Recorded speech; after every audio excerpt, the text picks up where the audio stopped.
Season 5 of Slow Horses continues to prove why it's one of the smartest and most unpredictable spy dramas on television, and Episode 2, Tall Tales, shows us just how dark and dangerous this season is willing to go. Let's break it down with both a recap of the events and my thoughts on what they mean moving forward. The episode kicks off with Jackson Lamb back in full force. Gary Oldman plays him with his usual mix of slouched cynicism and razor-sharp wit. Lamb's interrogation style is on full display here, and it's classic Lamb, brutal, unorthodox, and designed to break someone down mentally rather than physically.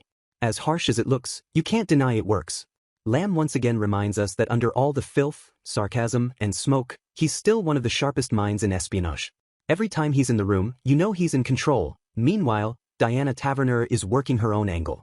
She meets with Peter Judd, the ever-smarmy politician, who gives her background on the Abbotsfield weapons in exchange for a little protection for his clients.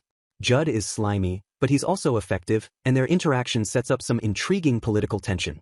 He even tries to push rumors that Diana might be leaving MI5, but she shuts him down with icy confidence. She's not going anywhere. In my opinion, these moments with Diana are always fascinating because while she's not the kind of character who cracks one-liners like Lamb, she plays the long game with power, and you can feel the quiet threat in every word. On the opposite end, we see the aftermath of the gunman's failed mission. Injured and blind in one eye, he begs for medical help. But Farouk has no patience for weakness. He strangles the man instead, cold and ruthless. This scene stood out for me because it's a perfect example of how Slow Horses doesn't glamorize the spy world. Failure isn't forgiven, and betrayal comes quickly. Back in London, Standish shows up at Roddy's apartment, where the police are swarming. Lamb updates her and tells her to get out before Park arrives.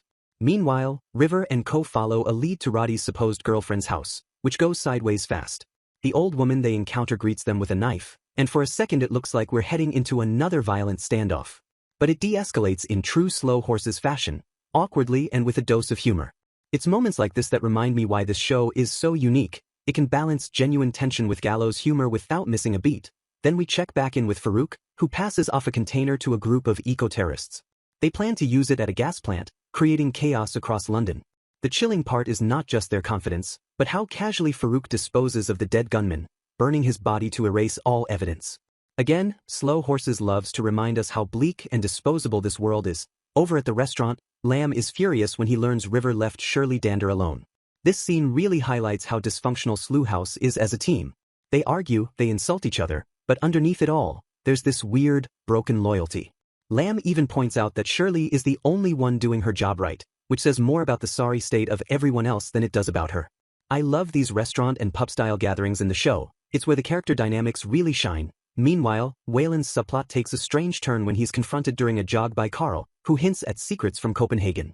The fact that Dodie Jimbal is ready to run with a story shows us how quickly secrets can resurface in this world, and I think this is going to snowball into a much bigger problem later this season. And then comes one of the biggest cliffhangers of the episode. Tavener and Flynt storm into Slough House with weapons drawn, believing Roddy was involved in Abbotsfield.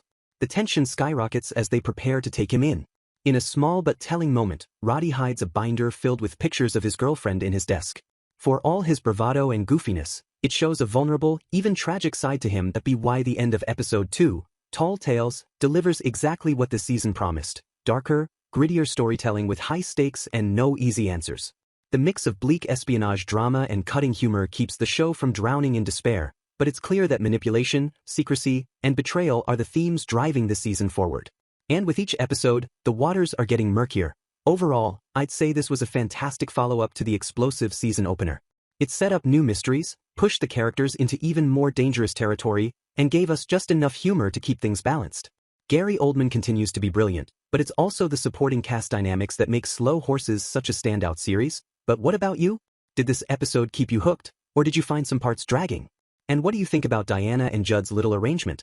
Will it come back to bite her? Drop your thoughts in the comments below, because I love hearing your theories. And of course, if you're enjoying these breakdowns, don't forget to hit like, subscribe, and share to keep the discussion going.